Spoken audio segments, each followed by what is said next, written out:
organization? Well, here's the story. Back in 1950, there was a man named Dr. Rexford North. Okay. And Dr. Rexford North got the bright, he lived over in Boston. And he Okay. got the bright idea that he would develop the Hypnotic Center, and he put out a little magazine called the Hypnotic Journal. Okay. Dwight Damon was office boy in that time. He liked magic, and Dr. North was stone deaf, Mm-hmm. and yet he was quite a spectacular figure. Well, in the course of my activities around 1950, I had written the Encyclopedia of Stage Hypnotism, and so we began to correspond. Okay. So I did an article or two for him way back then, and so then after a year or so of this thing running, Dr. North, they went to find him. He wasn't there. He disappeared. Nobody knows what ever happened to Dr. North. He just vanished into space. They ever find them? Never found him. No. So this thing just, from about 1953, it just went silent. Then Dwight rose up, and he was a chiropractor, and he got interested in hypnotism. And he had all the old journals and stuff. He said, well, why don't I revise this thing and publish the journal now?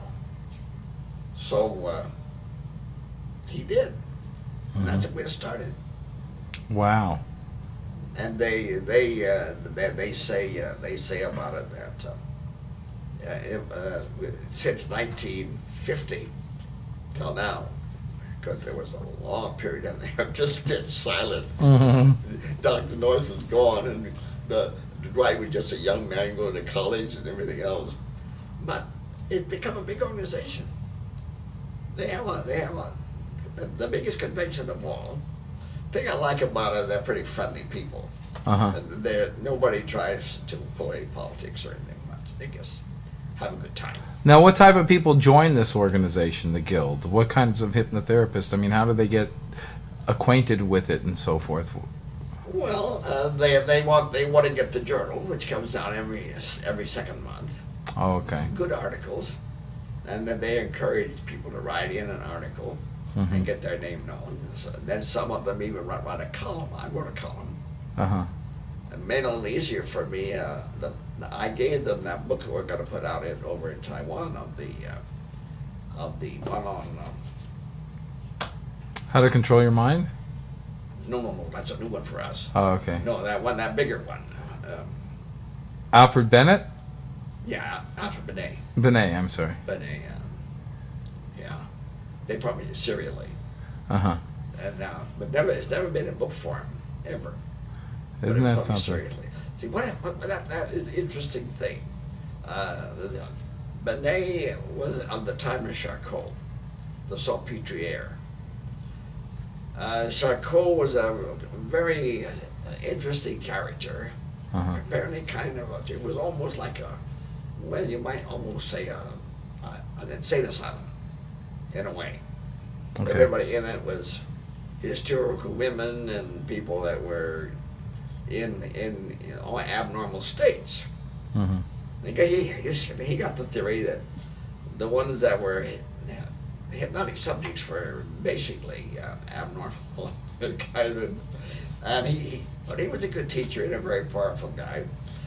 See, what you got to realize is that the abnormal states are uncontrolled hypnotic states. Right. That's what it is. In other words, you've lost control, and they just run wild. And but the phenomena is basically very similar to the thing. So in our history of hypnotism, I want to give a section on Charcot. Well, the Salpêtrière, as one of its students was Sigmund Freud. And Sigmund Freud was never too good at the hypnotic approach, so he worked up his own process of psychoanalysis, which was a little was kind of slow thing, but it had its purpose of a person just sort of letting things just flow out and talk it out, and well, that's good. That's good therapy. Mm-hmm. Kind of